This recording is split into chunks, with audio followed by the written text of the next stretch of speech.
सामाजिक संस्था तुळजापूर आणि मराठवाडा सामाजिक संस्था तुळजापूर आयोजित राज्यस्तरीय आंतरशालेय वक्तृत्व स्पर्धा। मित्रांनो, आज या ठिकाणी तुळजाभवानी शाकंभरी महोत्सवानिमित्त आयोजित केलेल्या राज्यस्तरीय वक्तृत्व स्पर्धेमध्ये जाती धर्म पलीकडचा भारत या विषयावरती मी माझं भाषण सादरीकरण केलं। मित्रांनो, आतापर्यंत मी कधीच कोणत्या जाती धर्माचं रक्त बघितलं नाही। मी कधीच त्रासलेल्या गंजलेल्या खचलेल्या माणसांचे अश्रू पुसताना कोणत्याच जाती धर्मांना बघितलं नाही। मी कधीच गोरगरीब कष्टकरी गरजवंतांच्या मुलांच्या शाळेची फी भरताना मला कोणतीच जात आणि धर्म दिसला नाही।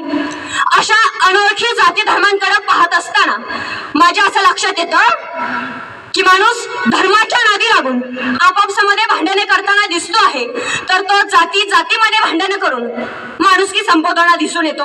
म्हणून किताबगंज म्हणतात ते आठवतं, जात धर्म बच रहा है आदमी नहीं बचेगा शायद, कारण त्याला कारणही तशीच आहेत।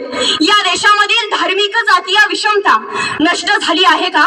सुरुवातीला या प्रश्नाचा विचार करणं गरजेचं वाटायला लागतं। निस्पर्धक धस प्रणाली शहाजी शिवछत्रपती विद्यामंदिर पांगरी इयत्ता 9वीची विद्यार्थिनी प्रस्तुत व्यासपीठावरती विषय म्हणती आहे, जाती धर्मा पलीकडचा भारत। मित्रांनो, सुरुवातीला विषयाच्या अनुषंगाने विचार करत असताना असं लक्षात येतं की नेमका धर्म म्हणजे काय? धर्म म्हणजे पोथी पुराण नाही, धर्म म्हणजे गीता बायबल नाही, धर्म म्हणजे कुराण नाही। मग आपण काय म्हणतो? हा माझा शेजार धर्म, हा माझा पुत्र धर्म, शेजाऱ्याने शेजाऱ्याशी कसं वागावं हा माझा शेजार धर्म, पुत्रानं पित्याशी कसं वागावं हा माझा पुत्र धर्म। मग अग्नीचा धर्म जाळणं, पाण्याचा धर्म विझवणं, वाऱ्याचा धर्म वाहणं, फुलाचा धर्म फुलणं, असा हा धर्म कर्तव्याशी जोडलेला आहे आणि तोच कर्तव्याशी जोडलेला धर्म खऱ्या अर्थाने आपण आत्मसात केला पाहिजे। म्हणून 1947चा स्वातंत्र्य लढा आठवतो।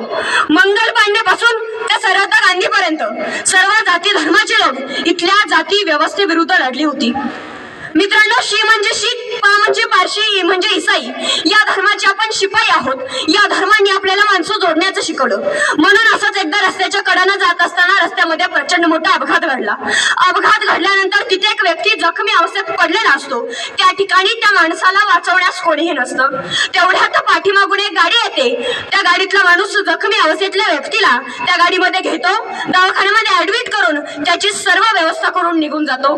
मित्रांनो, ज्यावेळी तो माणूस तिसऱ्या दिवशी शुद्धीवरती येतो, आल्यानंतर विचारतो की मला या ठिकाणी कोणी आणलं? तिथं असणार एक व्यक्ती सांगतो, एक माणूस होता, त्याच्या डोक्यावरती पगडी होती आणि त्याला दाढी होती, त्या माणसानं तुम्हाला वाचवलं।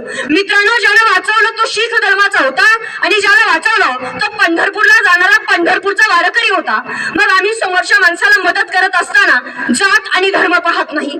केवळ एवढंच नव्हे, तर जेव्हा जेव्हा या देशावरती नैसर्गिक आपत्तीसारखे महासंकट येतात, मग 1993 साली किल्लारीला झालेला भूकंप असेल, 26 जुलै 2005 रोजी मुंबई सारख्या ठिकाणी आलेलं महाजल संकट असेल, किंवा 2019-20 साली या देशावरती कोरोना सारखं आलेलं महाभयंकर संकट असेल, जेव्हा जेव्हा या संकटातील लोकांना माझ्या देशाच्या सीमेवरती रक्षण करणारा सैनिक ज्यावेळेस या लोकांना या संकटामधून बाहेर काढतो, त्यावेळेस तो त्यांची खऱ्या अर्थानं जात आणि धर्म पाहत नाही, तर खऱ्या अर्थानं ते या देशातले आहेत हे पाहतो आणि त्यांना मदत करतो। म्हणून मित्रांनो, माझ्या याच देशामध्ये 3500 जाती धर्म आणि हजारो भाषा बोलल्या जातात। काश्मीर ते कन्याकुमारी आणि गुजरातच्या कच्छपासून तो कोलकात्यापर्यंत भारत हा विविधतेमध्ये एकता मानणारा देश आहे। जहाँ डाल डाल पर सोने की चिडिया करते बसेरा, ओ भारत देश मेरा, असं माझ्या देशाचं वर्णन केलं जातं। त्याच देशामध्ये जाती धर्माच्या लढाया झाल्या, अनेक जाती धर्माची आव्हाने आली, परंतु भारतानं एकता, अखंडता आणि एकात्मता कधी सोडली नाही। बाल अलग है, धर्म अलग है।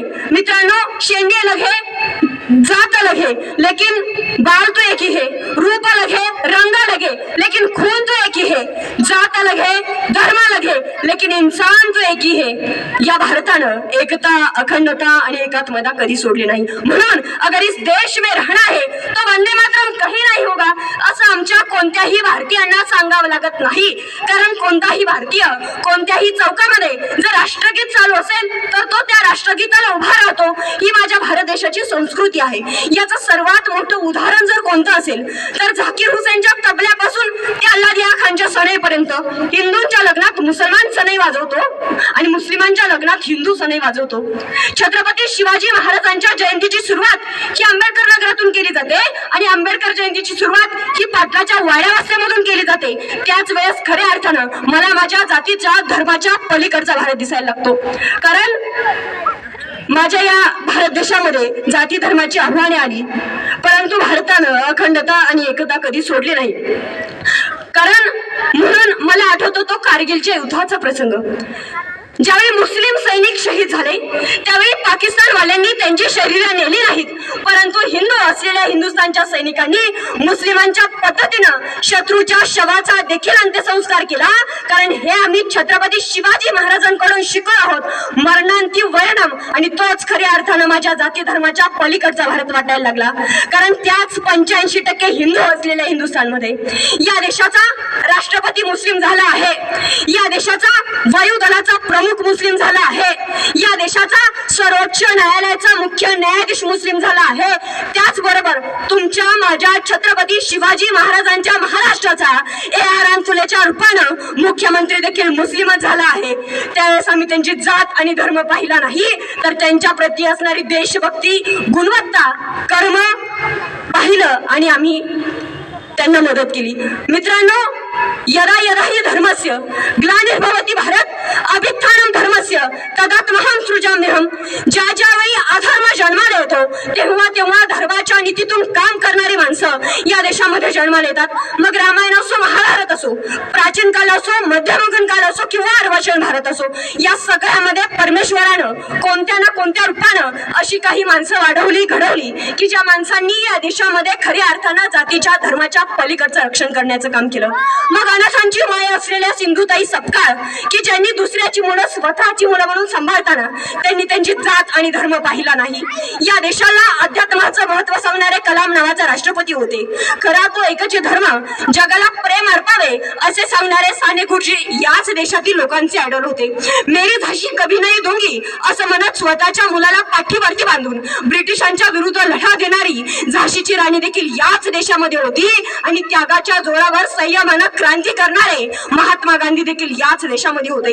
मित्रांनो, केवळ एवढंच नव्हे तर जेव्हा जेव्हा माझ्या या भारत देशाला ऑलिम्पिक मध्ये सुवर्ण पदक मिळवून देणारी मनू भाकर असेल किंवा 2011 साली षटकार मारून क्रिकेटचा विश्वचषक जिंकून देणारा महेंद्रसिंग धोनी असेल, जेव्हा यांना प्रत्येक भारतीय डोक्यावरती खांद्यावरती घेऊन नाचतो, आनंद साजरा करतो, त्यावेळेस आम्ही त्यांची जात आणि धर्म पाहत नाही, तर खऱ्या अर्थानं ते या देशातले आहेत, भारतीय आहेत हे पाहतो आणि आनंद साजरा करतो. म्हणून हिंदू, मुस्लिम, शीख, ईसाई हे धर्म ज्यावेळेस या देशाच्या आणि महाराष्ट्राच्या मातीमध्ये काढले जातील त्याच वेळेस मला वाटतं खऱ्या अर्थानं जातीच्या धर्माच्या पलीकडचा भारत निर्माण होईल. म्हणून मला अभिमान आहे माझ्या देशाचा आणि देशातल्या मातीचा. मला अभिमान आहे माझ्या देशातल्या जाती व्यवस्थेचा. ती जाती व्यवस्था उद्याच्या काळात घडवूया, नव भारत निर्माण करूया, हातात हात घालून समतेची कास धरूया, एकात्मतेचं गीत गाऊया आणि खऱ्या अर्थानं बलशाली भारत घडूया. म्हणून संतोष नारायणकर यांच्या शब्दात सरते शेवटी इतकंच. मोडलेल्या माणसांचे दुःख ओले झेलताना, मोडलेल्या माणसांचे दुःख ओले झेलताना, त्या अनाथांच्या उशाला दीप लावू झोपताना, कोणतीना जात त्यांची, कोणताना धर्म त्यांचा, कोणतीना जात त्यांची, कोणताना धर्म त्यांचा, दुःख भिजणे 2 अश्रू माणसांचे माणसांना, दुःख भिजणे 2 अश्रू माणसांचे माणसांना. मनपूर्वक आभार.